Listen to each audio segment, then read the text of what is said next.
Podemos associar os nossos atos à fidelidade e à lealdade. Lealdade é um princípio e não somente um sentimento. Vamos lá, vamos definir lealdade. É o discernimento do dever de honrar alguém pelo comprometimento com essa pessoa. Ser leal é compactuar. E eu quero aqui abrir aspas, que não está na lição. Compactuar é aliançar. Ok? Então você, quando está leal a alguém, você está aliado a ela. Aliançado. Você fez um pacto, uma aliança. Eu gosto sempre de colocar exemplos extremos para você entender. Lembram do Osama Bin Laden, que foi morto pelos Estados Unidos? Ele tinha gente que fechava com ele, não tinha? E os que fechavam com ele eram leais a ele, pactuados, aliançados com ele. Tinha o mesmo sentido de proposta, de proposição, de ideologia. Fecharam num propósito. Então, Osama Bin Laden tinha seguidores leais. Assim, qualquer um, quando você fecha com aquela pessoa, você se torna pactuado, aliançado com ela. Então, ser leal é compactuar, é ser um com aquele a quem se deve lealdade. Salmo 119, 30, igreja. Quando for versículo, vocês leem em voz alta. Vamos lá? Escolhi o caminho da fidelidade e decidi-me pelos teus juízos. Salmo 119 é imenso. Mas esse versículo em separado está mostrando que é a própria pessoa que decide. É uma decisão consciente. Você decidir ser fiel, decidir ser leal, é uma decisão consciente. Você mediu prós e contras e falou, vale a pena. Estou fechado nesse propósito. Amém? Tem que ser consciente. Vou mostrar mais adiante a você que lealdade não é cega. Você não pode ser leal em tudo e em todas as circunstâncias. Com alguém. Somente no âmbito humano. Com Deus sempre. Mas com o ser humano é mais complicado. Vamos lá. Vamos ver alguns exemplos de lealdade na Bíblia. Destaquei alguns aí. Davi achou no filho de Saul, Jonatas, um verdadeiro amigo leal. Aqui temos um bom exemplo do princípio de lealdade acima dos sentimentos, já que naturalmente Jonatas deveria ser leal primeiramente ao próprio pai. Contudo, a lealdade depende da concordância de ideal e propósito, identificação. Isso aqui é um ótimo exemplo. Por que Jonatas era leal a Davi e não ao próprio pai? Estão lembrados do contexto? Vocês não viram a novelinha da Record? Do rei Davi? Não leram a Bíblia? 1 Samuel, 2 Samuel, 1 rei, 2 rei, não leram? Como é que é o contexto? O rei Davi, que não era rei nessa ocasião, foi perseguido pelo rei Saul, pai de Jonatas. E a maioria das vezes sem motivo nenhum. Só por medo. Só porque Davi era popular. Era um guerreiro popular. Ele tinha medo de perder a lealdade dos seus súditos, né, Saul, por causa da popularidade de Davi. O povo cantava canções para Davi. Deu ciúme. Deu ciúme. Saul tentou espetar Davi na parede uma vez. Perseguiu muito Davi. Davi teve 2 ocasiões que podia ter matado Saul e não matou. Davi era temente. Então, essa perseguição do rei Saul a Davi não contaminou o coração de Jonatas, que era amigo de Davi e filho de Saul. Aí temos uma outra questão para avaliar, um outro ângulo para ver. Tinha a questão da monarquia, né, da hereditariedade do trono. Se Saul era rei, quem seria o seu sucessor no trono? Jonatas. E ainda assim, Jonatas apoiava Davi. É isso que nós temos que pensar. Né? Seria natural Jonatas fechar com o pai, já que é o seu pai, o rei. Né? Mas ele fechava com Davi, que era potencialmente assim um perigo para a dinastia de Saul. Era realmente, politicamente, Davi incomodava. Todo mundo entendeu? Então por que Jonatas não fechou com Saul, fechou com Davi? Porque Jonatas teve o discernimento de que Davi era inocente. Davi não fez nada. Davi não provocava rebeliões. Diferente de Absalão, lembra de Absalão, filho de Davi, que falava que era melhor que o pai? Se todo mundo viesse para mim, eu resolvia. Absalão não era leal a Davi. Jonatas não via esse defeito em Davi.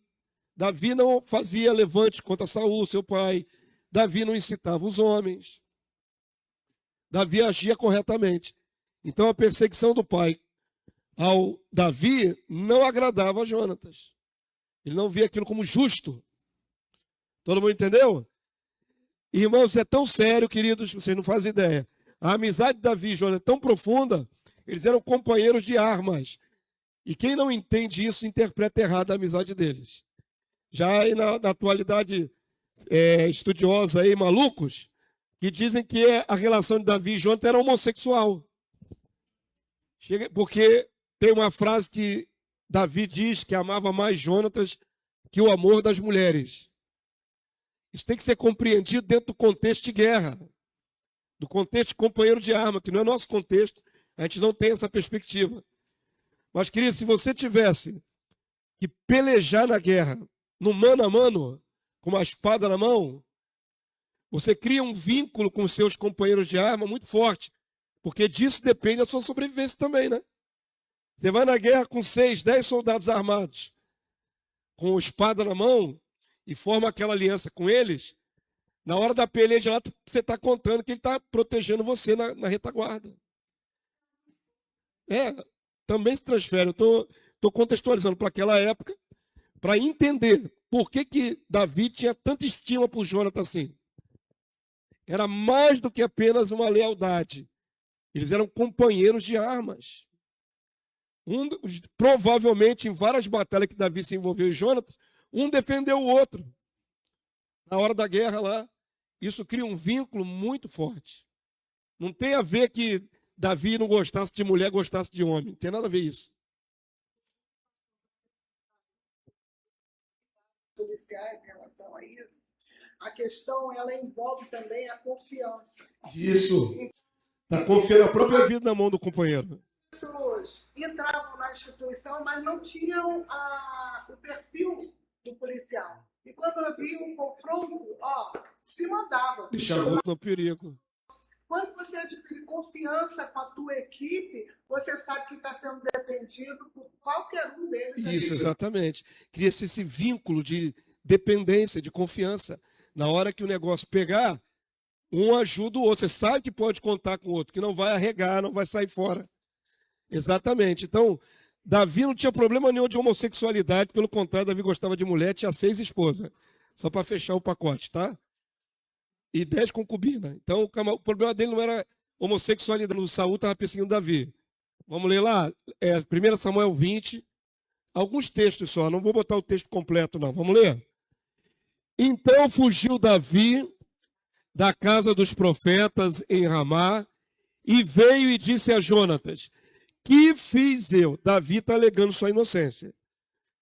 Qual é a minha culpa?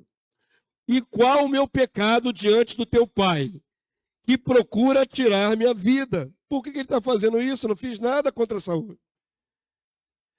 Ele lhe respondeu: tal não suceda. Aí é Jonatas. Não serás morto. Meu pai não faz coisa nenhuma, nem grande, nem pequena, sem primeiro me dizer. Porque, pois, meu pai me ocultaria isso. Não há nada disso. Então, Jonatas está numa posição ali complicada, ao mesmo tempo, querendo dar fuga para Davi, seu amigo, companheiro, e ali, né, conversando com o pai diretamente de assuntos pertinentes ao reino, pertinentes à política, à guerra. Ele ouvia diretamente de Saul. Ele podia ficar do lado do pai. Mas ele, não, eu vou ouvir o meu pai e vou avisar Davi. E tinha esse comprometimento com Davi. Verso 3. Então Davi respondeu enfaticamente: muito bem sabe teu pai que da tua parte achei mercê. Pelo que disse consigo: não saiba isto Jonatas, para que não se entristeça. Tão certo como vive o Senhor e tu vives, Jonatas, apenas há um passo entre mim e a morte. Disse Jonatas a Davi: o que tu desejares eu te farei. Disse Davi a Jonatas: amanhã é festa da lua nova, em que sem falta deveria assentar-me com o rei para comer. Mas deixa-me ir e esconder-me-ei no campo até a terceira tarde. Vou fazer ali uma artimanha. Davi vai faltar de propósito ao compromisso com o rei Davi, com o rei Saul, na corte, para ver qual é a reação do rei. Isso aqui é de propósito, provocar uma reação. Eu não vou lá na festa e vamos ver como é que o rei procede. Avança aí para mim.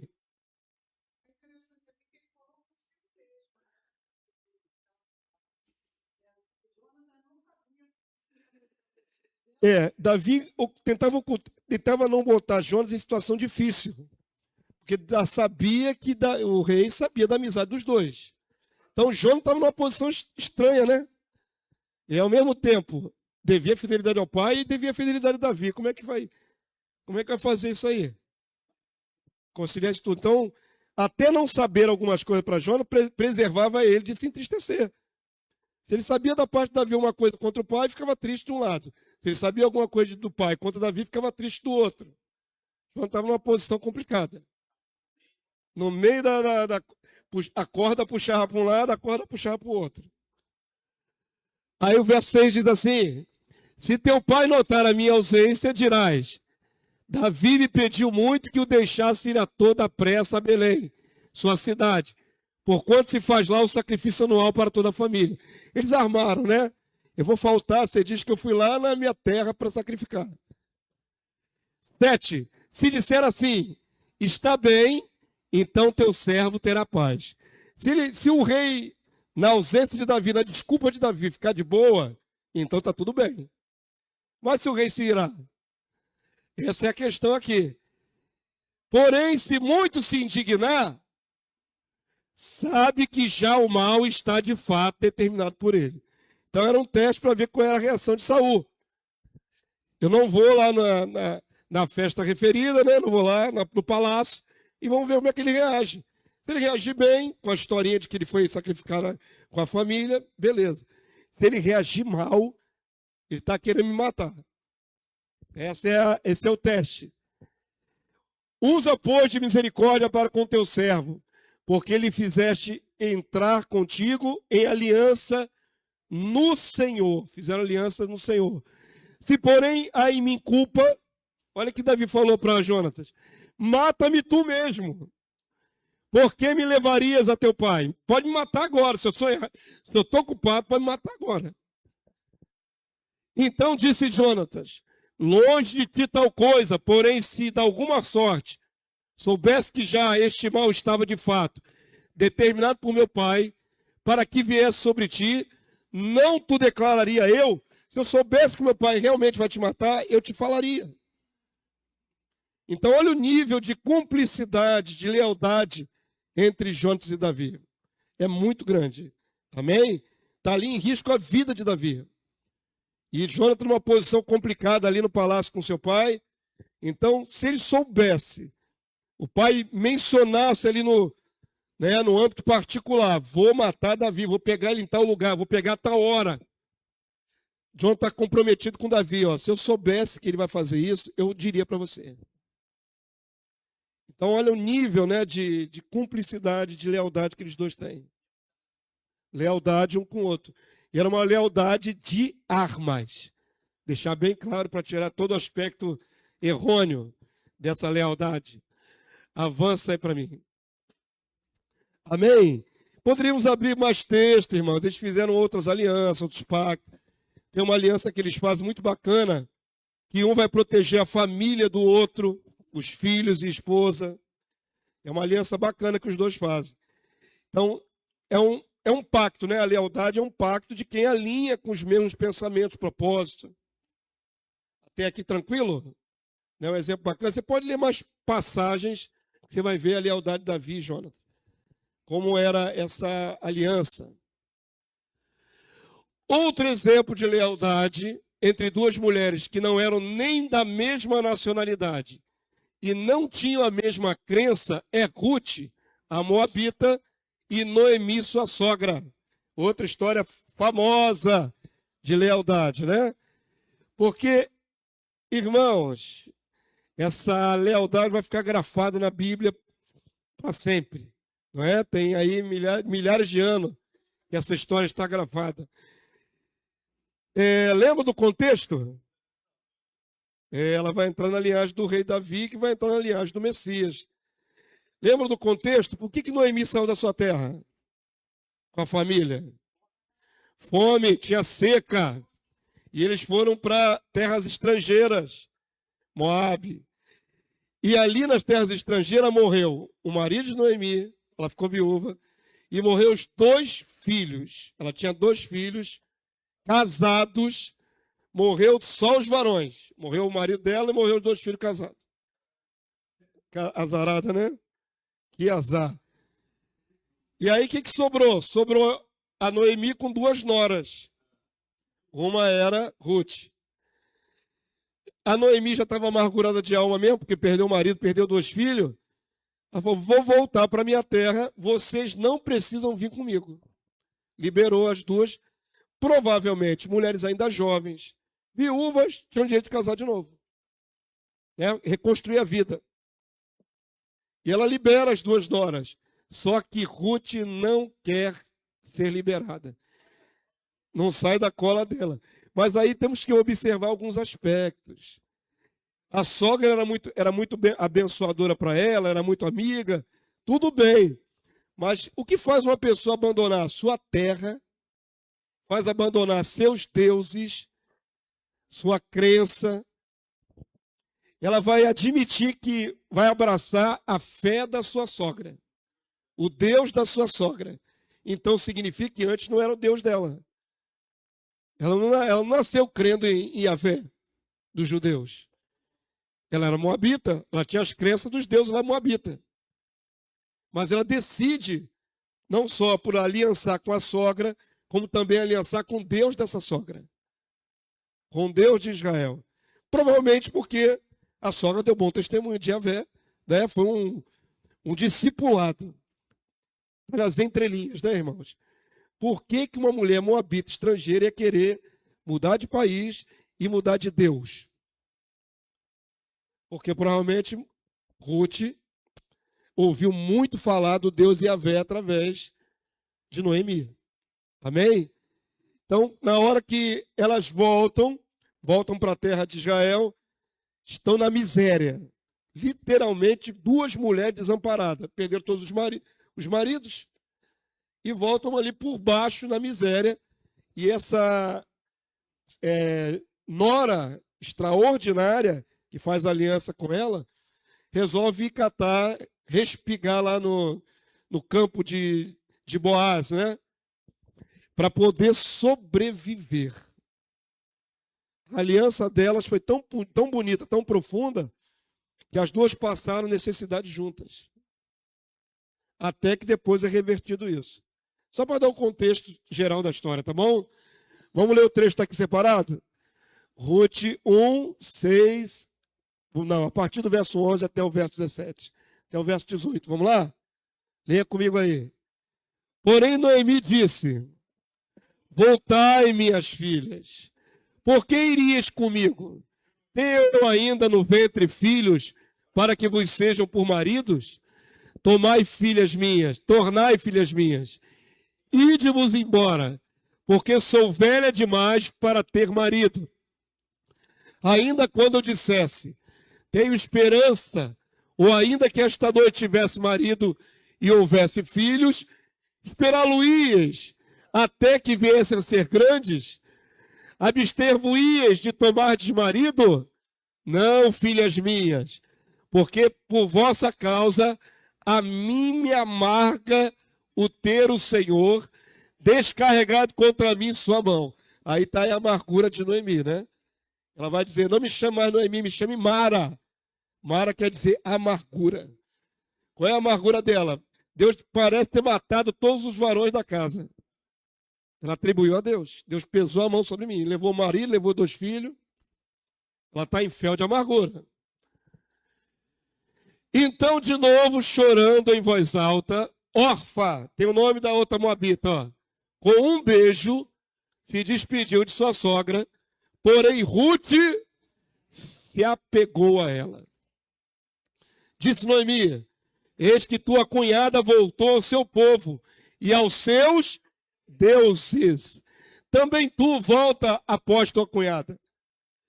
Disse, porém, Ruth, não me instes para que te deixe e me obrigue a não seguir-te, porque onde quer que fores, irei eu, e onde quer que pousares, ali pousarei eu.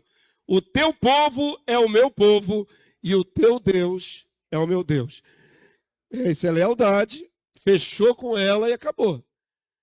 E é muito interessante que esse texto aqui do verso 16 é usado em casamentos, né? Já vi gente usar em casamento aí.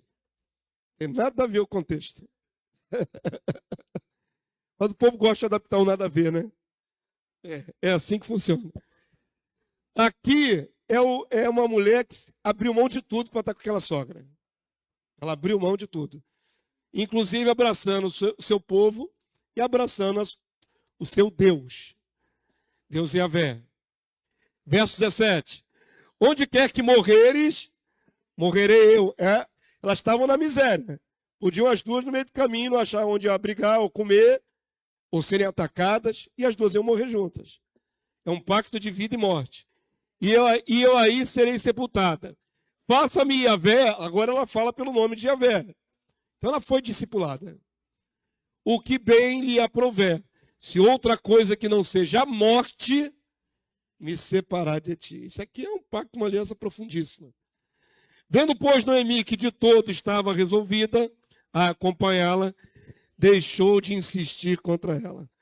Não é bacana?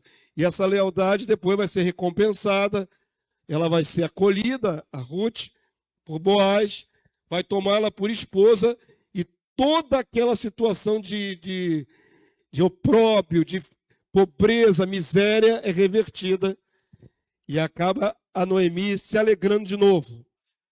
Não é? Até porque vai ter um netinho na história. E o netinho trouxe a alegria que aplacou a amargura de Noemi. Essa história é lindíssima. Uma moabita. Ia ser ancestral de Davi. Ancestral de Davi e, por consequência, ancestral de Jesus. Uma moabita, uma estrangeira, entra na genealogia de Jesus, assim como Raabe também. Não é? Mulheres que não eram ligadas ao povo de Israel, mas por causa da sua lealdade, essa mulher entra na genealogia de Jesus. Era eleita. Deus sabia o que estava fazendo, né? Quem era essa mulher aqui. Muito interessante essa história, lindíssima. Avança aí para mim. O que aprendemos então sobre o princípio de lealdade? Lealdade é mais do que um sentimento. Lealdade como diz aí na gíria popular, é um fechamento, né? Estou fechado com fulano. Você fechou ali, se ligou, né? Estamos junto e misturado. É um pacto, é uma aliança. É uma aliança. Lealdade se manifesta em honra. Uma pessoa leal a alguém demonstrará na prática a lealdade, sendo uma com a outra. Voltando a Davi, quando estava à frente de um bando de guerreiros, muitos de caráter duvidoso, isso é muito interessante. O bando de Davi era complicado, irmão. Ele formou um bando de homens. Tinha homens ali endividados e amargurados, diz o texto da caverna de Adulão. Endividados e amargurados era, né, o refúgio da sociedade. E era o bando de Davi. Mas dentro desse bando heterogêneo, vai surgir alguns homens muito leais a Davi. Alguns guerreiros muito leais a Davi. Muito legal essa história. Se você olhar, acompanhar os valentes de Davi, que são chamados valentes de Davi. Logo se destacaram alguns homens tão fiéis a Davi, que não hesitaram em arriscar a própria vida para satisfazer um mero desejo de seu líder. Davi retribuiu a honra. Vocês conhecem essa história? Eu tive a oportunidade de desenhar essa história. No meu tempo de profissional, tinha uma revista da Coquetel que tinha historinha bíblica de 3 páginas. Eu reduzi essa história a 3 páginas, ilustrando. Ficou muito bacana. Então está bem grafado na minha memória. Essa história é muito bacana. Vamos lá? Leia comigo então. Davi estava na fortaleza. E a guarnição dos filisteus em Belém. Estava aquartelado lá os inimigos. Suspirou Davi e disse: quem me dera beber água do poço que está junto à porta de Belém. Era só um suspiro. Sabe quando você solta uma palavra assim no ar porque está com uma vontade? Poxa, se eu pudesse. Os caras ouviram. Então aqueles 3 valentes romperam pelo acampamento dos filisteus. Olha o que eles fizeram. Eles ouviram, Davi queria beber uma água lá de Belém. Vamos lá pegar essa água? Vamos. Os caras entraram no território do inimigo, correndo o risco de serem mortos para pegar um pouco de água. Essa história é maluca, né? Que água era essa, né? Que água maravilhosa era essa? Essa história é muito doida, mas ao mesmo tempo ela tem um princípio fortíssimo. O que Davi almejou, os caras executaram. Os 3 valentes romperam pelo acampamento dos filisteus, tiraram a água do poço, entraram lá, se esgueiraram, foram no escuro, sei lá o que eles fizeram, porque aqui não há menção de batalha. Junto à porta de Belém, e tomando-a, e a levaram a Davi. Eles foram lá, se infiltraram no inimigo, pegaram a água e voltaram para levar para Davi. E ele não a quis beber, porém a derramou como libação ao Senhor. Davi era um coração extraordinário. Era um coração adorador. Quando ele viu que os caras se arriscaram para pegar a água, que ele suspirou, falou, eu não mereço isso. Eu não mereço. A vida desses homens são muito leais. E disse, longe de mim, ó Senhor, fazer tal coisa. Beberia eu o sangue dos homens? Olha, escolha o risco de vida. Não é beber o sangue literal, mas eu vou beber uma coisa que custaria a vida deles. Que lá foram com perigo de sua vida, de maneira que não quis beber. São estas as coisas que fizeram os 3 valentes. Eles têm nome, depois cata aí na Bíblia o nome deles, tá bom? Mas esses 3 guerreiros foram especiais. Libação é sacrifício. Ele jogou como sacrifício para Deus. Davi, ao invés de pegar aquela, como é que se chama? Ô Jesus, odre. Provavelmente eles pegaram num odre de couro, que era o que tinha na época. Foram lá e encheram um cantil feito de couro. É um odre. Pegaram aquilo ali, quando chegaram com a água para Davi, Davi falou, não é possível que vocês... Eu só suspirei, rapazes. Que loucura que vocês fizeram. Vocês foram lá no território do inimigo armado para pegar água para mim. Pô, isso aí é demais. Correram risco de vida. Davi podia falar, legal que vocês fizeram isso. E tomar na hora, na cara deles. Aí Davi estaria tomando a honra toda para si. Mas Davi era adorador, o que ele fez? Não, esse sacrifício foi grande demais, não é para mim. Vou atribuir a Deus. Aí pegou a água e derramou na presença de Deus. Esse gesto de derramar água na presença de Deus foi dizer, Deus, olha que coisa maravilhosa esses homens fizeram. Eu apresento essa honra a ti. Coração adorador. Davi era um coração adorador. Vocês falam mal de Davi. Todo mundo fala mal de Davi pela parte final da sua vida. Todo mundo erra, todo mundo é vacilão. Mas não pode descartar toda a jornada de Davi, porque a maior parte dela foi como um coração adorador. Davi tinha uma postura diferenciada. Não é? E mesmo na sua queda, depois ele se quebranta, não se rebela contra Deus. Mas não vou ficar aqui defendendo Davi, não. Aqui o caso é 3 homens arriscaram a vida por causa do desejo do seu líder, só isso. Só isso. Ele fez um desejo, os caras foram lá e arriscaram a vida. Isso é lealdade. E esses 3 valentes aqui vão se destacar em outras batalhas que tem na sua Bíblia. Eu não sei porque que jovem não gosta de ler a Bíblia. Eles deviam gostar de ler a Bíblia, né, jovens? Porque tem guerra, traição, capa e espada, violência, todos os enredos que você puder. Tem romance, tem tudo na Bíblia. Tem feitiçaria, tem poder sobrenatural. A Bíblia é cheia de coisas interessantes.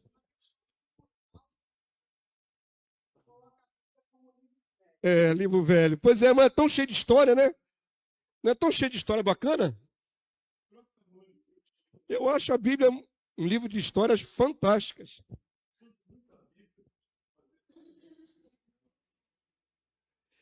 Não daria aqui um filminho rapidinho aqui, um curta?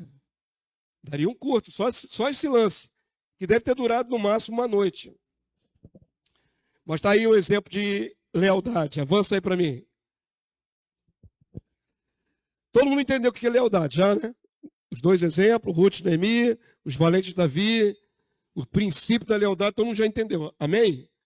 É se ligar a alguém em comunhão, em ligação espiritual até, é fechar com aquela pessoa. Pacto, aliança. Amém? Agora, querido, qual é o limite da lealdade? A lealdade tem um limite? Tem. Tem que ter. Porque Deus sabe que os seres humanos têm princípios no coração que eles vão nortear a sua vida.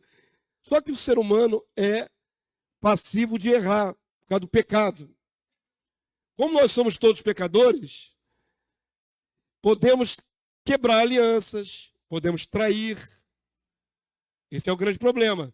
Então a lealdade fica sujeita a certo limite, por causa da mente humana.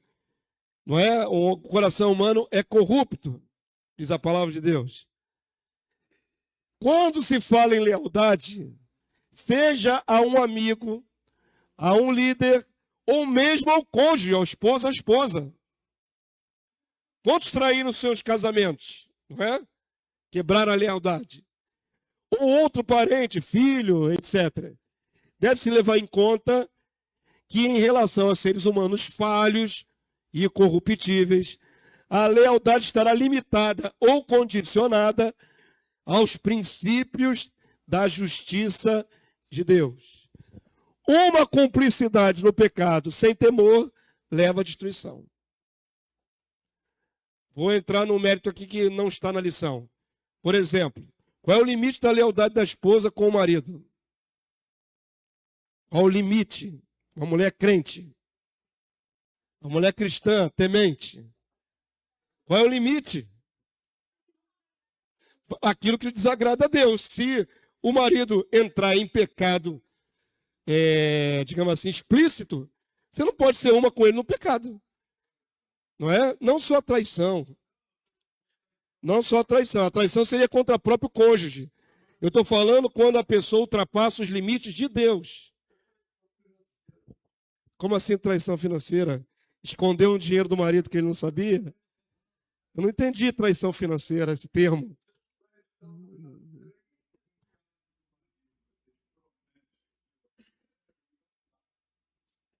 Trair não é traição financeira, é falta de palavra mesmo. Aí não combina com traição financeira não, que você está falando aí não. Eu vou dar um exemplo que estava no meu coração para vocês entenderem. Uma mulher crente, cristã, né? Casada com um marido não crente ou com um crente que não está muito crente, que está aí andando na impiedade. Se ele fizer para ela uma proposta, vamos fazer isso, isso e isso, sabendo que é ilícito diante de Deus, aonde está o limite dessa esposa? Está nesse propósito aí. Você vai sozinho, porque nisso aí eu não vou contigo. Não é obrigado a ser leal no pecado ou num crime. Mulher, vamos fazer um ganho. Eu comprei uma arma aqui, nós vamos meter um banco. Você vai ser motorista de fuga? O marido entra no estabelecimento e você fica no volante para dar fuga? Entenderam que a lealdade tem um limite? Não é quebra de lealdade. Quem quebrou a lealdade foi o outro que está fazendo uma coisa errada. Você não vai ser cúmplice da situação dele. Não é? Sonegar imposto. Tem isso também. Ó, vamos fazer o seguinte, esse ano a gente não declara nada. Isso é pacto, isso é aliança, só que uma lealdade errônea. O que mais?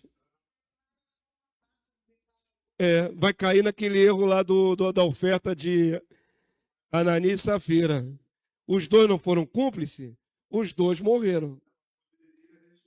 Podia. Não, marido, que isso? Você está querendo enganar o apóstolo. Está querendo enganar a igreja. Faz isso não. Mas ela fechou com ele. É uma cumplicidade mortal.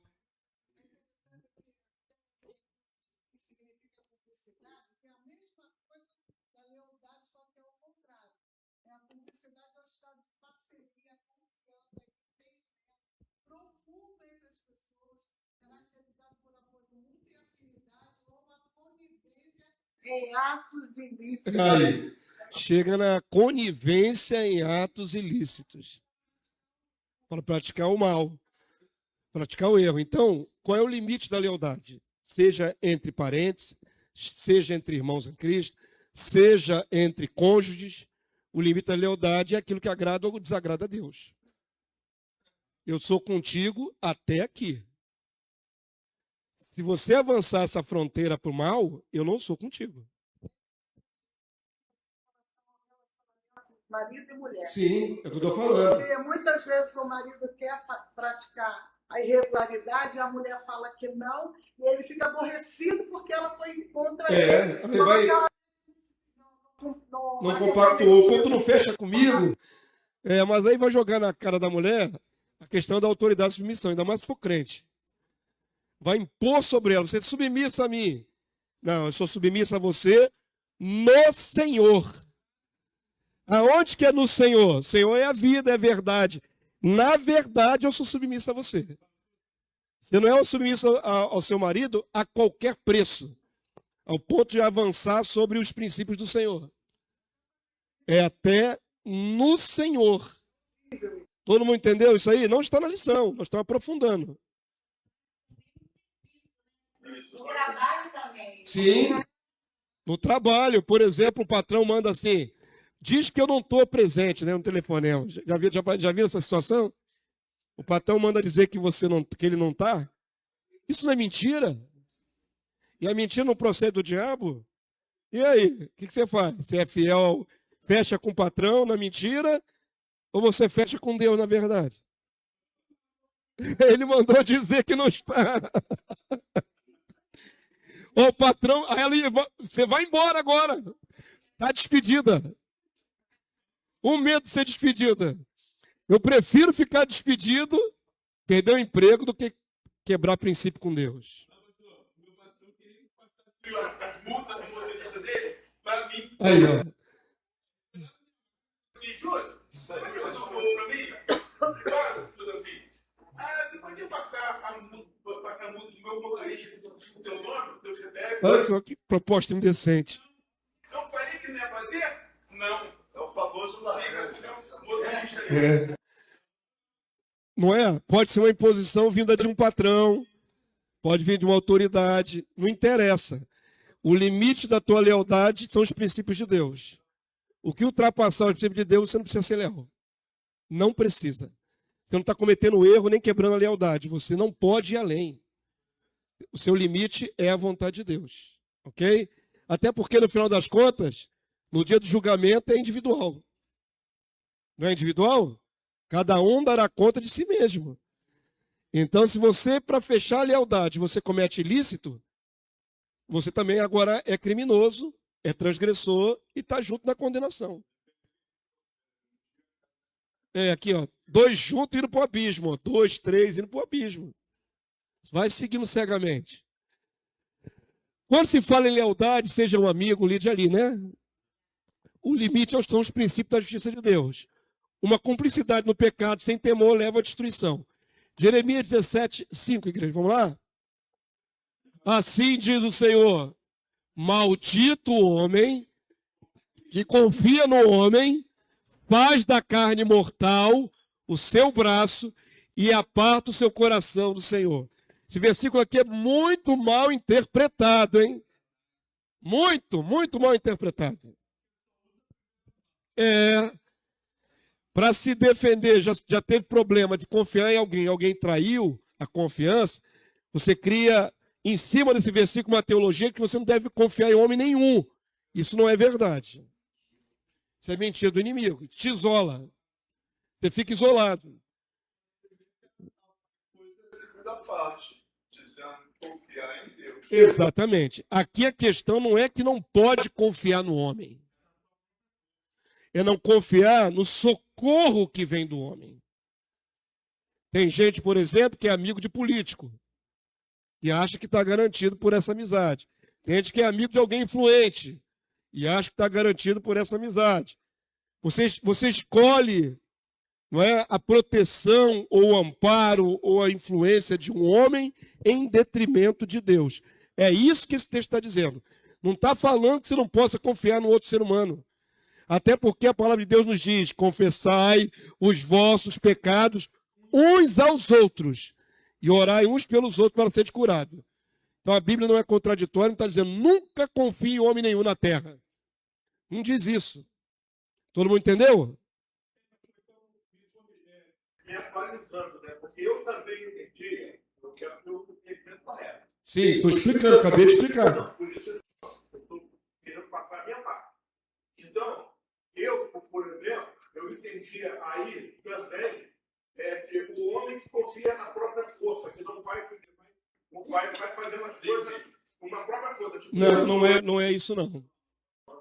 Não é o homem que confia no próprio homem em si mesmo, não. É confia no outro. Ele se estriba no outro. Sabe? Ele se ampara no outro e não em Deus. É essa a profundidade desse texto. Abandonaram Deus aqui, ó. Apartaram do seu coração o Senhor. Está vendo aqui, ó? Confia na carne mortal. Na carne mortal e no outro ser humano. É como alianças políticas, por exemplo, né? Naquela época de Israel. Israel, às vezes, por exemplo, abria mão do socorro de Deus porque fez aliança com o faraó do Egito. Tá? Qual é a esperança de Israel caso venha uma guerra? É em Deus ou em faraó? Pois é. Essas alianças aí, ó. Eu estou confiado em fulano. Eu estou confiado no poder de Cicrano. Isso é ser humano. E em vez de confiar em Deus, no Senhor. Esse é o sentido dessa passagem. Diga. No 7. Bendito o homem que confia no Senhor e cuja esperança é o Senhor. Sim. 7. Aí complementa. É a resposta disso. Complementa, porque a tua confiança, sim, a tua expectativa de escape não está em homem. A tua expectativa de escape está somente em Deus. Mas não diz que não pode confiar em outro ser humano. Não é isso que a palavra ensina. É bom completar com o verso 6 também. 7. Jeremias, vê o contexto maior, né? 8 também, porque ele diz assim, porque ele é como a árvore plantada junto às águas, Sim. estende as suas raízes para o ribeiro e não receia quando vem o calor. O calor Porque está confiando em Deus. vai ficar verde no ano da sequidão. Então, aí está o contexto inteiro. Mas como é que as pessoas aplicam esse versículo? Eles leem o contexto todo? Não, só diz o seguinte: é maldito homem confiar em outro homem. Ponto. Ponto, acabou. Fecha ali um conceito errado. E essa pessoa acaba não conseguindo abrir o coração para mais ninguém, cheio de amargura na alma, cheio de problema na alma, e não confia em ninguém, porque diz que a palavra diz que maldito homem confia em outro homem. O texto não é só isso. Aqui não é ponto, aqui é vírgula. Então vamos ler dentro do seu contexto correto, amém? E faz do homem, da carne mortal, o seu braço. Você se apoia, o seu arrimo é outra pessoa e não Deus. Aí que está o erro. Não criar uma filosofia errada na Bíblia. É uma leitura errônea. Aí a pessoa está em fel de amargura, teve uma decepção, ela fecha o coração para sempre e diz: eu estou certo. A Bíblia diz que eu não devo confiar em homem. A Bíblia não diz isso. Leva a volta. E aí? É da natureza humana. É da natureza humana. Agora, você não pode criar uma filosofia em cima de um texto mal traduzido, mal interpretado. É possível manter a lealdade a Deus e ao mesmo tempo ser leal a quem age no pecado? Não. Ultrapassou o limite da justiça de Deus, você não pode ser leal. Você não pode fechar com erro. Amém? Todo mundo entendeu? Que tem limite a lealdade? Avança aí. Enquanto estiver certinho, eu sou um contigo. A lealdade não deve ter parcialidade. Como foi dito anteriormente, a nossa cumplicidade não pode se tornar uma armadilha inexpugnável. Devemos evitar ficar presos a favores recebidos, o que chamamos de dívida de gratidão. Vamos entrar agora em mais um detalhe importante. Olha como é que é para o dia a dia a palavra, né? Para os aspectos da vida. Tem gente que fica preso a outra pessoa por causa de dívida de gratidão. Não, fica preso, não é uma escravidão, é uma prisão na mente, moral. Você fica devendo favores. E devendo favores. O que vai acontecer? Na hora que você precisar se posicionar, você não consegue. Você está devendo muito. É terrível, você fica num conflito interno. Poxa, eu deveria agora ir contra essa situação de fulano, mas eu não posso, ele já me ajudou tantas vezes.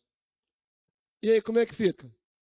Você fica comprometido, o seu juízo, o seu arbítrio fica comprometido, porque você não pode ir contra por causa dos favores recebidos. Então vamos ver texto bíblico. Aos profetas era vedado receber presente. Por exemplo, os profetas do Antigo Testamento não podiam receber presente. Por quê? Se recebessem muitos presentes, eles ficavam comprometidos. Na hora que a pessoa viesse, só queria ouvir palavra, profecia de bênção. Porque ele ia falar, pô, eu não posso entregar esse juízo para fulano, ele é tão bom para mim. Não pode ser assim. Tem que ter imparcialidade. É um meio de comprar a pessoa, né? Comprar o julgamento, né? O partidarismo. Aí entra o partidarismo. Para que não fossem corrompidos ou constrangidos, profetas, tornando-se infiéis para com Deus, a fim de ficar bem com os homens. Romanos 13:8, irmão. Vamos lá, lê aí. A ninguém fiqueis devendo coisa alguma. Não é bom dever a ninguém. Ponto. Não fique com dívida com ninguém. Exceto, o que você deve a todo mundo? O amor com que vos ameis uns aos outros. Pois quem ama o próximo tem cumprido a lei.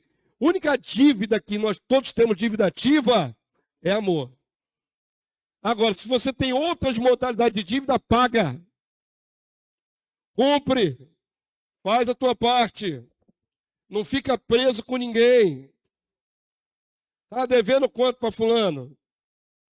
E no meio cristão evangélico, eu falei isso numa outra aula, eu vou falar de novo. O crente tem uma memória curta, terrível. Pega coisa emprestada, não devolve. No tempo dos CDs e fita cassete evangélica, aquilo ali dava por perda. Se você emprestasse um CD, nunca mais voltava.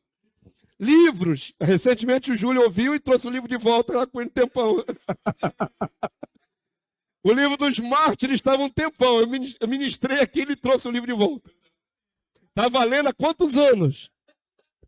Eu não vi aquele livro há anos. Mas devolveu. Devolveu. Eu tô com um negócio seu lá ainda em casa, lá, eu vou te devolver.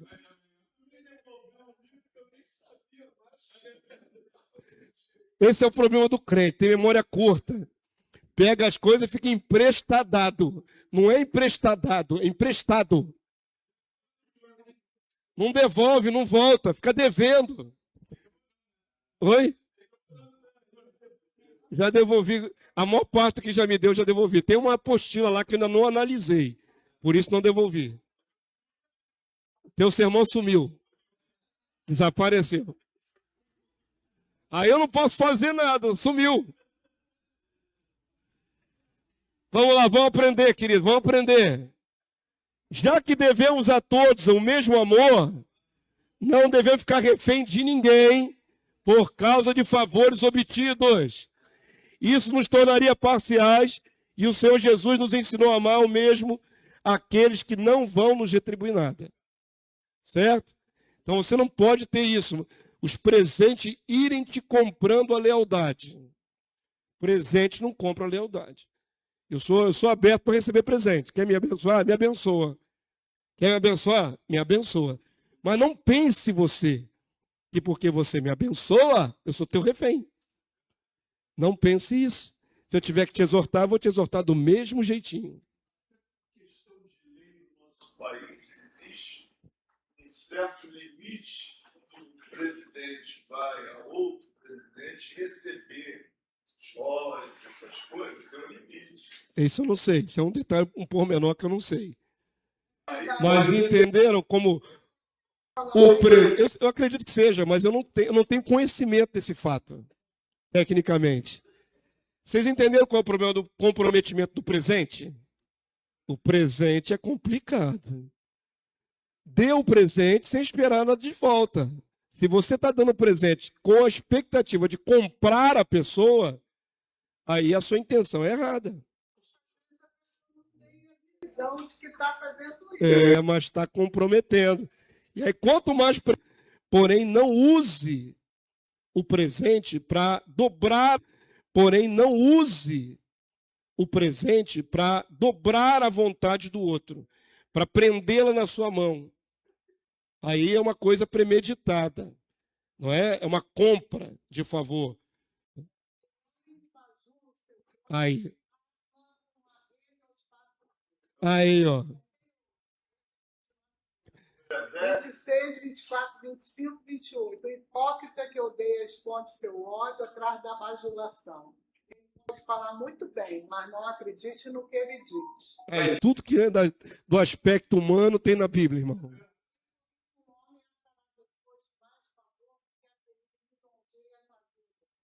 Então, tem aí versículo contra puxa-saquismo. Todo defeito humano está abarcado na Bíblia. Todo defeito humano. Êxodo 23, 8. Isso aqui, ó, fala do suborno, né? Também suborno, não aceitarás, porque o suborno cega até o perspicaz e perverte as palavras do justo. Você fica na mão de quem lhe comprou.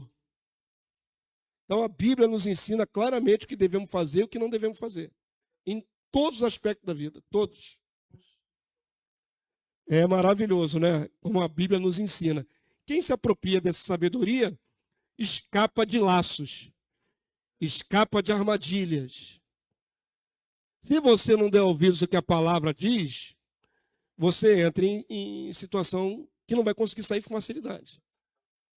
Estava em casa antes de vir para cá, terminando de montar aí a lição, botei essa imagem, por exemplo, eu botei hoje. Aí passei por uma imagem muito interessante, até salvei no meu computador. Que é a EBD feita pelo próprio Senhor Jesus. Na montagem que estava lá, estava o Senhor Jesus numa sala moderna e todo mundo assistindo a aula do Senhor Jesus. Sabe por quê? Não é que eu seja o Senhor Jesus, não. É porque a palavra é a essência de Jesus. Eu sei, então, mas se falo pela palavra, quando você ouve, você está ouvindo a voz de Jesus nas palavras. Então, EBD educa na verdade. É muito importante estar na EBD. Porque às vezes você vai no culto à noite, tudo bem, beleza, mas o culto à noite, a pregação, é pesca de arrastão. Você joga a rede assim, quem pegar, pegou. Você joga palavras ao ar, normalmente a pregação é bem menor. E quem pegar, pegou. Agora, o ensino, o estudo, nos permite avaliar com mais detença, com mais detalhe, está entrando nos meandros. Eu costumo dizer que é o cimento da construção, irmão, que junta os tijolinhos da nossa construção. Estudar é diferente de ouvir uma palavra. Jesus, ele é a essência da verdade. Era uma montagem com Jesus dando aula numa EBD. Ele é um mestre, mas ele não é só um mestre, ele é a própria lição. Ele é o sim ou amém. Ele é a verdade encarnada. Então, quando você vem estudar, mesmo que não seja um culto, isso aqui não é um culto, cada EBD nos ensina a verdade de Cristo. E ela vai lapidando nosso ser, nosso caráter. Como a semana passada foi uma aula excelente, com princípios excelentes. Então, quem abre mão de estudar na EBD está perdendo muito. Avança aí para mim. Quem abre mão de EBD perde muito. Aqui, esse aqui não está na lição de vocês, esses 2 versículos, tá? Eu acrescentei hoje de manhã. Oxe, eles são tão curtinhas, já vai terminar já já. Efésios 5:11 e 1 João 5:16. Estamos aqui estudando o limite da lealdade. Tá certo? O que está acontecendo aqui nessa cena? Alguém está vendo o flagrante de um adultério. Fulano está aqui com uma mulher que não é dele. Certo? Vamos imaginar que isso aqui seja uma irmã da igreja, que está vendo um irmão da igreja com outra mulher. E aí? Mesmo que seja amicíssimo, qual é o limite da lealdade? Vai deixar para lá porque é companheiro, porque é amigo? Vai deixar o outro no erro? Vai fingir que não viu? Vai se calar? Isso aqui é para instigar mesmo nosso comportamento, nosso posicionamento diante de Deus. Já vi, né, lógico, ao longo dos meus 30 e tantos anos de evangelho, 21 anos de pastor, pessoas que sabiam do pecado do irmão e não contaram. Porque eram fechados com o irmão na lealdade. Isso é um erro. Você não pode ser leal no pecado. Quantos estão entendendo? Você não pode fechar com a pessoa, mas é meu irmão em Cristo, eu amo fulano, não vou contar para o pastor nem para a liderança. Isso é um erro. Oi? Que traição? A traição é esse cidadão com outra mulher. Esta aqui está sabendo do erro do outro e vai fazer o que com a informação? É uma figura, filho. É uma simulação. Você está focando na coisa errada. Você está focando aqui e não aqui. Você deu um flagrante. Vou botar de outra maneira. Você deu um flagrante no irmão sentado no bar enchendo a cara. O que você faz com essa informação? É isto que é a questão. Você está leal ao seu irmão até que ponto? Se a pessoa estiver transgredindo a vontade de Deus, como já foi dito antes, você não pode encobrir o erro. Entenderam? Você está sendo leal com seu irmão, mas não está sendo leal com Deus. Mas qual é a função desse que vê, você que vê? Então, primeiro, existem duas coisas. Um que vai direto à família, e o outro que chama a atenção dele. Exatamente. Qual é a postura? Qual é a postura quando você dá um flagrante no seu irmão em pecado? Tentar levar ele à realidade, né? Porque às vezes a fofoca provoca até o divórcio. Mas o pior é quando a pessoa sabe que o outro cometeu erro e fica calado, na moita. Você está pactuando no erro. Não pode. Não importa quem seja. Não importa que você seja a pessoa mais ligada a você dentro do corpo de Cristo. Que você é amigo, parceiro, parceira. Aí entra a questão da cumplicidade no erro. Eu dei um exemplo. Eu dei um exemplo aqui de um cidadão pego em adultério. Dei um exemplo de um cidadão pego bebendo. Podia dar inúmeros exemplos. O quê? Um caso desse, que minha mulher repreendeu a minha vizinha, porque eu dava carona nas mulheres, assim, para ir para a igreja. Aí, via do meu carro, na época, eram os carros que era difícil ser diferente daquele jeito. Eu sei. Aí, foram dizer para minha mulher que eu estava com as mulheres. Aí, que ele disse, olha, ele estava indo para a igreja. Mas todo mundo sabe como é que é você, né? essa sua generosidade. Mas evita, né?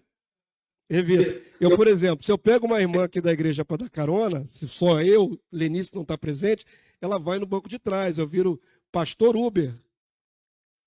Porque não convém, aí é questão de ética, colocar nenhuma irmã em Cristo do meu lado no banco da frente. Porque o vizinho não sabe que é só irmão em Cristo. E a palavra de Deus assim, livrai-vos da aparência do mal.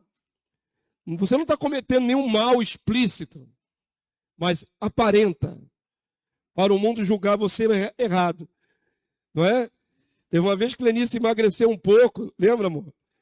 E a irmã que morava lá vizinha, viu ela diferente. Ela tinha emagrecido e o cabelo estava de outra cor, eu acho. Aí a mulher espalhou na rua que o pastor tinha trocado a Lenice por outra mulher. Eu tinha trocado ela por ela mesma, versão 1.0.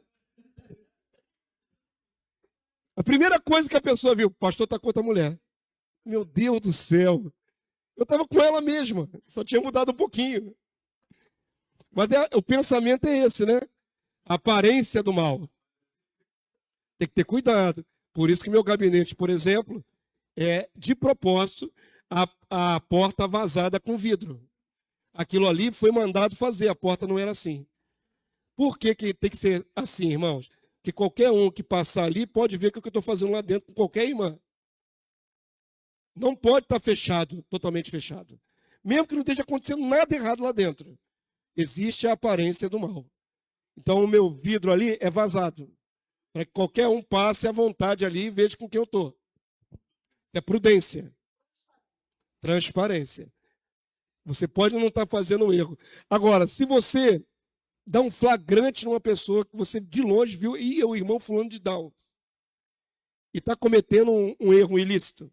Está cometendo uma coisa errada. O que você deve fazer? Ir até ele e exortar. Tentar resgatar a dignidade do seu irmão, a salvação dele. E também, se for o caso, avisar as autoridades competentes. Não é? Se for uma coisa muito, muito, muito séria. Às vezes a pessoa não passa porque não sabe administrar o problema. É tão grave, é tão sério que eu não sei nem como é que eu vou fazer. Aí passa para alguém que possa ter a competência de resolver o problema. Nem tudo a ovelha consegue resolver sozinha. Para isso tem um guia, né? Tem alguém à frente. Passa para quem pode resolver. Isso não é fofoca. Você tentar salvar o outro. Se você sabe que o seu irmão está em pecado e não faz nada, é conivência, é omissão de socorro. Você está deixando ela ir a passos largos para a perdição. Todo mundo entendeu? Vamos ler os textos agora? Efésios 5:11. Vamos ler lá comigo, lê aí. E não sejais cúmplices nas obras infrutíferas das trevas, antes, porém, reprovai-as.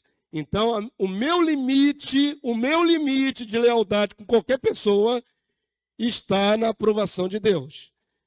Se passou da vontade de Deus, se é pecado, eu não posso ser leal com você, com ninguém.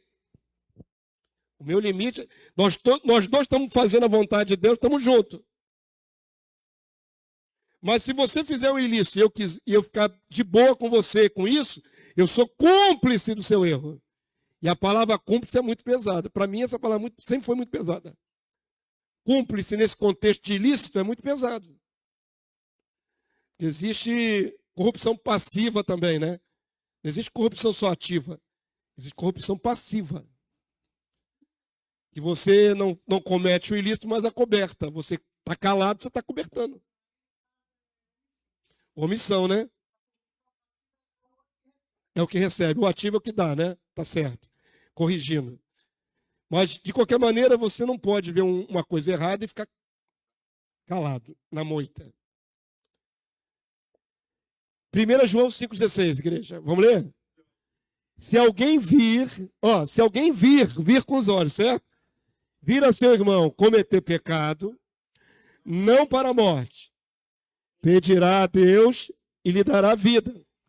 Você viu um erro, você pode rogar por esse irmão? Pode. Só que esse texto aqui é mais profundo. Ele fala de pecado para a morte, pecado não para a morte. Faz uma diferenciação aqui. Tá? Dará vida aos que não pecaram para a morte. Há pecado para a morte, e por isso não digo que rogue. Existem pecados que são além da sua intercessão. Por exemplo, você vê um irmão em Cristo matar outra pessoa. Aí, você vai fazer o que agora? E ouvir também. Vir e ouvir, saber, né? Saber. Algo que você testemunha. Lembra que eu já falei sobre testemunha? Testemunha é você estar presencial. Não é testemunha de terceira mão. Quem levantou o dedinho? Aqui, Ivan.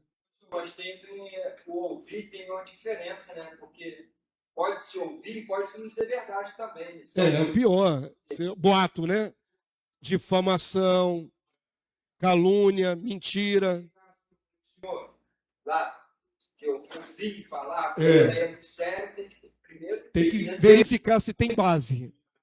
Exatamente. O problema de você ouvir fofoca aí é terrível. Fofoca destrói. Fofoca mata até. Não é? Hoje é chamado fake news. Sempre vou lembrar, como exemplo, uma mulher que foi assassinada lá em São Paulo, porque puseram na internet que ela estava molestando criança, fazendo macumbaria com criança. Entraram, pegaram a mulher e chacinaram ela no meio da rua. Foi linchamento dela. Depois se descobriu que aquela mulher era inocente. Porque alguém jogou infâmia nela de que ela estava molestando criança. É um fake news, tirou a vida daquela mulher, que, se eu não me engano, era crente. E passaram lincharam ela em público, e todo mundo filmando. Sabe, na hora que a pessoa, a turba, não para pensar se a pessoa é inocente ou não. Então, uma calúnia pode levar à morte. Uma difamação pode levar até à morte. Nesse caso aqui, a diferenciação de pecados. Pecados mais gravíssimos para Deus, que aí não adianta ficar clamando não, irmão. Tu entrega na mão de Deus que já era. Avança aí para mim. Lealdade no ministério não é fofoca. Vamos entender isso aí. O problema da parcialidade, do comprometimento, é a cumplicidade com o erro. Na Igreja de Cristo, chamada para ser santa, o pecado não pode ser ocultado por amizade. Ah, eu sou amigo de fulano, não vou contar o que ele fez. Isso é um erro. Ou pretensa lealdade. Você fecha com a pessoa, ela estando em pecado. Antes de entrar ali, eu vou declarar uma coisa aqui para vocês. Eu não aceito adultério. Nem para mim, nem para ninguém. Ponto. É traição. Então, eu não sou amigo nem parceiro de adúlteros. Nem no Facebook. Eu não adiciono pessoas em adultério. Eu fico triste quando eu vejo que uma pessoa comete adultério na igreja e as pessoas dão like para o novo casamento. Que novo casamento? Se a pessoa abandonou fulano dentro da igreja, arranjou outro parceiro dentro da igreja ou fora da igreja, é adultério. Por que você... Ah, lindo casal, Deus abençoe. Que Deus abençoe o quê? Como é que Deus vai abençoar adultério, irmão? Radical.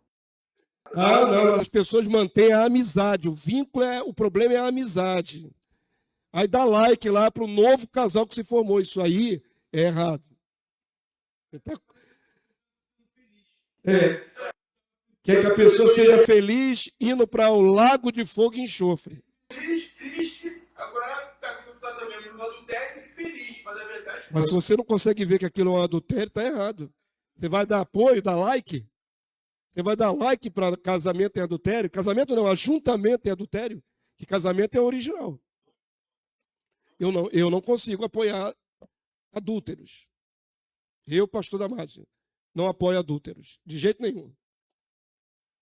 Por isso, até algumas pessoas que resolveram casar de novo aqui na igreja saíram fora da igreja. E se você observar, tem gente que saiu porque queria ter um outro relacionamento. E sabia que era ilícito. Sabia que era ilícito. Que eu não aceitaria. E a pessoa prefere sair da igreja e aí se junta com outra pessoa. Está errado, não tem conversa.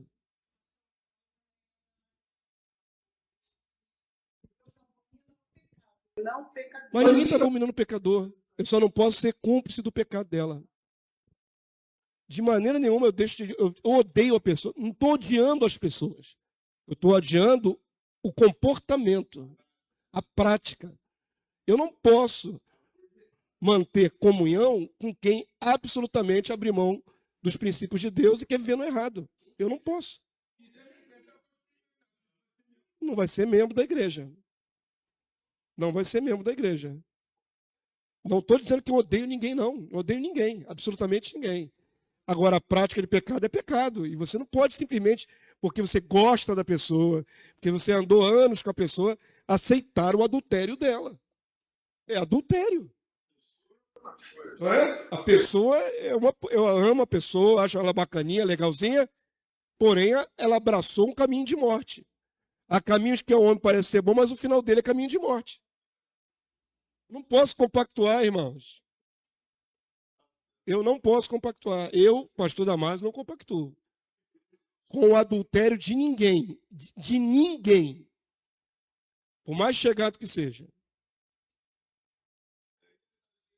Igreja que dá o jeito. Tem igreja que fecha o olho, que ignora, É uma pessoa que não pergunta se a pessoa está em adultério. Sabe? É a igreja cheia. Chega o casal na igreja, tem que passar por entrevista, tem que saber a história dela. Tem jeito, irmãos. Senão você abraça o adultério. Vamos lá. Tiago 5,19. Leia comigo aqui, estamos terminando já a lição. Eu falei que ela é mais curtinha. Vamos lá, meus irmãos. Se algum entre vós se desviar da verdade e alguém o converter, saber que aquele que converte o pecador do seu caminho errado salvará da morte a alma dele e cobrirá a multidão de pecado. Vamos lá, então, para fechar o conceito, pode dizer assim: todo aquele que sai em pecado da igreja, eu abomino. Não abomino. Eu oro por essa pessoa, eu clamo para que Deus toque o coração, eu não desisto dela. Pode voltar atrás. Entenda, não dá para ficar associada no corpo do Cristo. Entenda, por favor, para não parecer radicalismo do pastor. Ah, cometeu erro, está morto para mim. Não é isso. Estou esclarecendo mais ainda, porque tem gente ouvindo essa mensagem em outras igrejas. E pode pensar que eu sou um radical. Não sou um radical. O problema é, se é possível torná-la de volta, você está salvando a alma dela. Você está salvando. É caminho de morte que ela está trilhando. Voltar a ela e tentar trazê-la à razão. Converter é trazê-la do princípio errado de morte para o princípio da vida. Aceitar ou não. Cabe a ela aceitar ou não. Ela pode não voltar. Ela pode rejeitar a mão que está sendo estendida. Pode rejeitar, é livre-arbítrio. Mas sabe que isso pesará no dia do julgamento? Se você vai a uma pessoa, um irmão em Cristo, estamos falando aqui no aspecto de igreja, que está em pecado, e você a exorta a voltar, mesmo que ela não volte no dia do julgamento, Deus tem registrado essa tentativa de resgate. E aí, quando ela se levantar no juízo, vai dizer assim: ah, eu não cometi isso não, também ninguém se importou comigo. A pessoa está errada, ela escolheu o caminho de morte e diz que ninguém se importou com ela. Aí Deus vai dizer: não, eu enviei fulano, eu enviei meu servo, eu enviei minha serva, até você para tentar te resgatar. Você não quis. Você não quis, está registrado. Diga, varão. Com relação a um irmão casado, porque essa história que tinha, e ele adulterou com outra pessoa, saiu desse casamento, se apartou do casamento, com essa pessoa ele teve uma filha. Né? Sim. E aí, se lá na frente eu conversar com ele, E ele quiser voltar. e ele quiser voltar atrás, se apartar daquele relacionamento que ele adulterou, ele volta novamente com o corpo de Cristo. Volta. Se ele restaurar a vida dele com a esposa, ele volta. Ele abandonou o adultério. Sempre coloco adultério. O estado dele atual é adultério. Se ele largar o adultério, ele é recuperado. Ele é recuperado. Sempre se coloca o peso do filho. Deixa eu falar uma coisa com vocês. Mesmo a união errada, adulterina e os filhos, isso não tem assim o determinante para a vida da pessoa, não, irmãos. Se a pessoa saiu do seu casamento lícito e fez filho fora, esse filho aqui é ilícito. É chamado bastardo. Filho fora do casamento é bastardo. Aí a pessoa se arrependeu e voltou para a sua aliança, ela recupera a aliança dela e restaura a vida dela. Ah, mas deixou filho de rastro, né? Vai ter que assumir essa responsabilidade, vai ter que dar amparo, tem toda uma base legal para dar amparo para a criança. Não tem problema nenhum. Agora, ele restaurou a aliança que tinha anteriormente com o seu casamento lícito. Se ele não consegue restaurar essa aliança primária, né? Primeira. Se ele não consegue... Mas se arrependeu, ele vai ter que ficar eunuco. Aí ninguém quer. Normalmente. Se ficar eunuco. Se ficar eunuco. Fica o perdão da mulher de aceitar o corpo. Depende. A gente está entrando no âmbito aqui da quebra de aliança. Quebra de aliança é um negócio muito sério. A questão é ele voltar com o corpo de Cristo. Olha, eu vou dizer mais para vocês. Olha, tudo que estudei sobre a igreja primitiva. Ouve, Lídia. Conversa agora não, por favor. Ouve, estou ensinando a vocês. Tudo que estudei sobre a igreja primitiva. Isso aconteceu sempre na história da humanidade. Inclusive na igreja primitiva. Existe um texto da igreja primitiva que fala o seguinte: ele faz uma ideia hipotética. Se você tem uma esposa adúltera, nitidamente adúltera, todo mundo sabe que é adúltera, o cristão, a parte lícita, não pode continuar junto com essa pessoa. Morando junto na mesma casa e a mulher tendo vários casos por fora, não dá. Tem isso no texto primitivo lá. Porque senão você é cúmplice daquela situação absurda. Você sabe que a sua mulher está tendo relação com outro homem e continua junto com ela, não dá. Agora, existe um tempo. É isso que é o detalhe interessante daquele texto primitivo. Esta pessoa que foi traída, ela teria tecnicamente, pela Bíblia, ela teria direito a outro casamento. Porque ela é parte lícita. Ela não fez nada errado. Ela estava na aliança certinha. Teria direito a outro casamento, certo? Mas a palavra desse texto antiprimitivo diz para ela esperar um tempo para ver se há arrependimento da pessoa que está em adultério. Não é específico um tempo, mas é justo. Se você está com a expectativa de restabelecer seu casamento, tem que dar um tempo. De repente a pessoa cai em si, entra em arrependimento e volta para a aliança certa. Isso é justo. E é uma jurisprudência da igreja. Esse texto faz parte dos anais da igreja. Então, eu creio que muitos líderes cristãos usaram esse texto para nortear seu pensamento. É justo, não é justo? Esperar o arrependimento? É justo. A mulher era ímpia, né? Mas se arrependeu. Eu sei que isso aí dá um pano para manga enorme. Isso aí entra no outro meandro, que é uma aula inteira de 1h30, que eu não tenho agora para dar a vocês. Não lembro. Eu lembro do texto, com os dizeres do texto, mas não lembro qual é o pai primitivo que defendeu isso. Não lembro. É difícil. Ele narra uma história, né?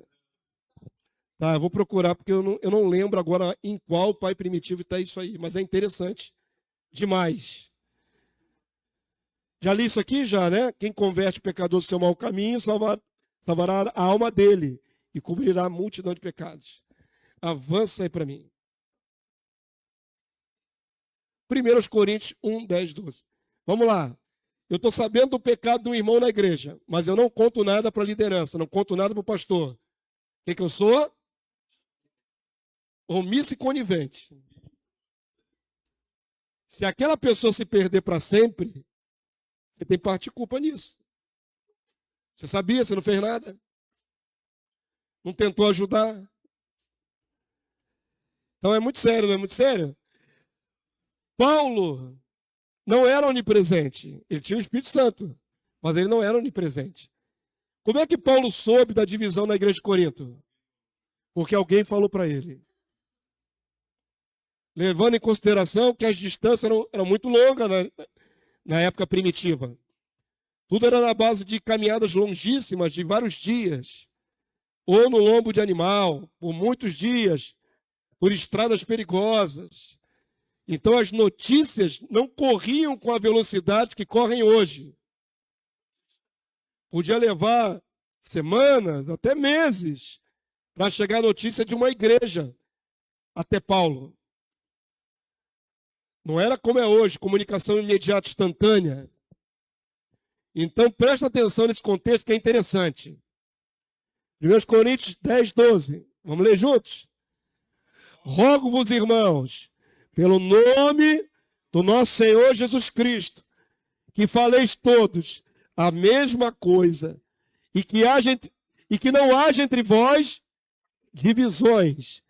Antes, sejais inteiramente unidos, na mesma disposição mental, no mesmo parecer. É possível isso? É. Unidade na verdade. Entenderam? O mesmo parecer, que está todo mundo unido no mesmo princípio de Cristo. A unidade é feita no princípio de Cristo. Verso 11. Pois a vosso respeito, meus irmãos, fui informado, e olha que eu acho mais bacana, que Paulo dá o nome de quem falou. Está escrito na Bíblia. E a carta de Paulo corria as cópias por toda a região. Hoje, alguns vão questionar ética, vão questionar um monte de coisa. Mas na antiguidade, se dava nome aos bois. Citava-se a fonte. Hoje as pessoas falam delação sem querer se comprometer. Então presta atenção. Fui informado pelos da casa de Cloe. Quem foi que contou? A família de Cloe ou ela própria? Eu acho que isso aqui é nome de mulher. De que há contendas entre vós. Imagina, Paulo está lá longe, não sei aonde, e a igreja lá em Corinto entrou em divisão. Como é que Paulo ia saber? Se ninguém contasse. Só se o Espírito Santo de Deus revelasse. Mas, deu o nome de quem entregou o barraco lá na igreja. A treta. Ela fez certa. Ela foi certa. Tem gente que acha que não deve se envolver. Mesmo que saiba alguma coisa errada, fica na moita. Está errado. Não, meu filho, isso aqui não é sua mulher, não. Você está sendo preconceituoso. É a família dela. A casa é a família. Casa é a família. Então a família toda estava junto na delação. Agora presta atenção. Isso não é fofoca. O que é fofoca? Fofoca é absolutamente destrutiva. O que é isso aqui? É um relato da verdade com o fim da igreja não se destruir. Aqui a preocupação não é caguetar.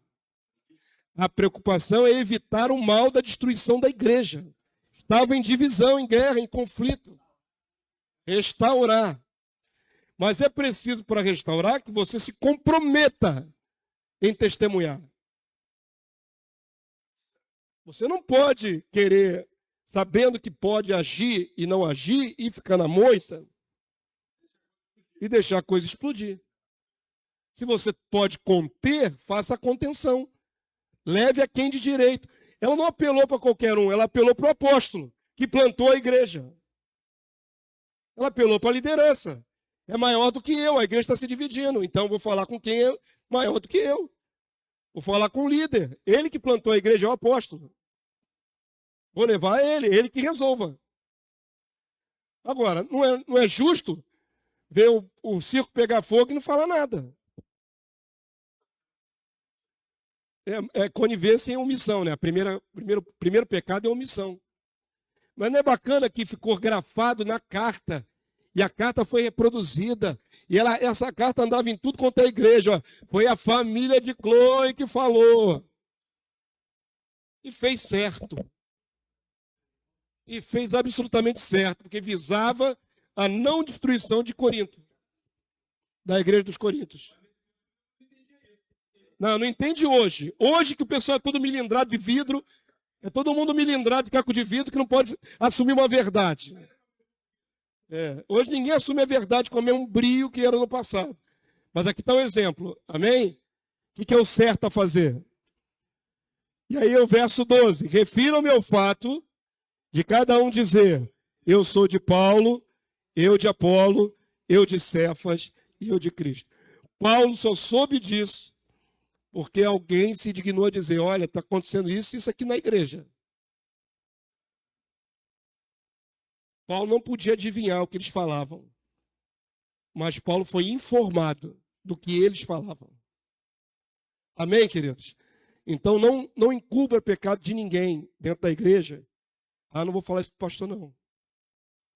Você está cometendo um erro. Então você não quer o bem dessa pessoa. Se você é conivente no erro dela e não vai me contar, ela vai se dar mal e você vai carregar a culpa da alma dela.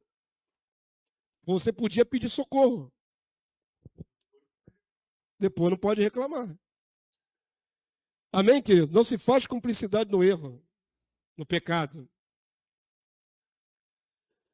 No texto acima, o apóstolo Paulo só ficou sabendo da divisão da igreja de Corinto, graças aos irmãos da casa de Chloe. É a casa inteira, tá? Não foi só Chloe. A família. Isso não foi uma delação carnal. Pelo contrário, se esses irmãos se omitem, a igreja se autodestruiria. Paulo não podia socorrer. Só se Jesus mandasse. No zelo de Deus é necessário lealdade acima do compromisso com os homens. Não podemos ser cúmplices do erro de ninguém. De absolutamente ninguém. 1 Timóteo 5:22. A ninguém imponhais precipitadamente as mãos. Não te torne cúmplice dos pecados de outrem. Conserva-te a ti mesmo puro. Aqui no caso, é Paulo exortando o seu filho na fé, o pastor Timóteo. É a carta a Timóteo, pastor. Pedindo para ele não colocar a mão sobre a cabeça de ninguém que está em erro. Colocar a mão ali e levantar com autoridade dentro da igreja. Levantar para um ministério. Não faça isso, não se compactue com o erro de ninguém.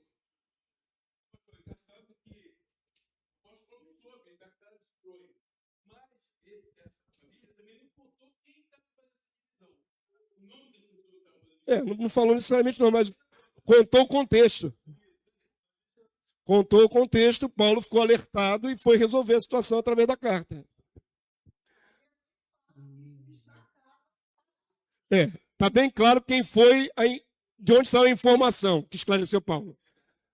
O nome da pessoa ficou grafado na história, ficou grafado na Bíblia. Está na sua Bíblia o nome dela por mais de 2.000 anos, cerca de 2.000 anos. Exemplo de comprometimento com a obra, com o corpo do Cristo. E não comprometimento com facções. Não pode ter comprometimento com facções. Tem que ter comprometimento com o corpo. Amém, queridos? Conserva-te a ti mesmo puro. Eu acho que é só, né? Acabou. Senhor, muito obrigado por essa manhã na tua presença. Mais uma vez, a tua palavra é como uma espada que vai na divisão da alma e do espírito. Senhor, nós te louvamos porque a tua palavra nos ensina a caminhar na terra dos viventes. Nós somos lapidados, nós somos aperfeiçoados. Os conceitos de justiça do Senhor fazem com que saibamos o que deve ser feito e o que não deve ser feito. Muito obrigado, Senhor, porque nos ensinas para que possamos acertar o alvo e não ficarmos embaraçados em pecado algum. Senhor, muito obrigado também pela vida de cada irmão que vem na escola dominical. vêm para aprender. Eles não vêm aqui por outro motivo, o Senhor não recebe outra bênção, senão o entendimento da tua palavra. Então que a tua bênção repouse sobre cada coração que se digna a buscar o entendimento através do estudo. Que a tua forte mão seja com todos, em nome de Jesus. Queremos te agradecer pela vida da filha do teu servo, a Carol, que está fazendo aniversário hoje. E como temos clamado, Senhor, por essa família, que esta família toda se dobre diante do Senhor. Todos estejam na tua presença. Abençoe em especial a Carol nesse dia. Toca o coração dela, Senhor, para que ela veja a tua bondade, o teu amor, através de Cristo Jesus. Leva-nos em paz, guardado pelo teu poder. Possamos chegar bem nos nossos lares. E segundo a tua vontade, retornar logo mais a esse lugar, para adorar em espírito e em verdade. Seja assim em nome de Jesus. Amém e amém. Glória a Deus. Aleluia. Logo mais teremos uma palavra muito boa no seu coração, irmão. Estou preparando ela. A palavra maravilhosa no seu coração. Vamos lá, vamos na paz de Cristo.